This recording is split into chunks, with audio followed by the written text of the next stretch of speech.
básicamente lo que queremos es facilitar a los nuevos donantes y a los ya conservados que estén a gusto donando sangre y que sientan que está haciendo una labor importante.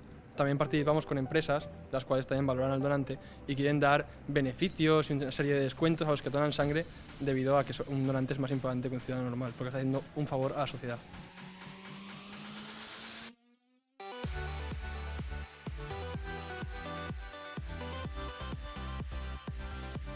Realizamos un estudio a la población en nuestro pueblo, que es La Eliana, y salimos a la calle y recogimos firmas. Si la aplicación existiera, se la descargaría y la verdad es que tuvimos muchas firmas.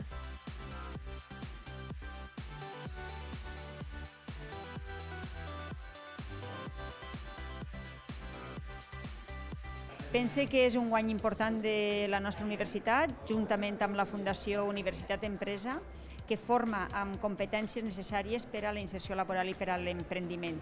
Per tant, jo crec que és algo que hi ha que agrair a tots els centres, especialment al professorat, que s'implica voluntàriament en formar-se i traslladar a l'aula totes aquestes competències adquirides.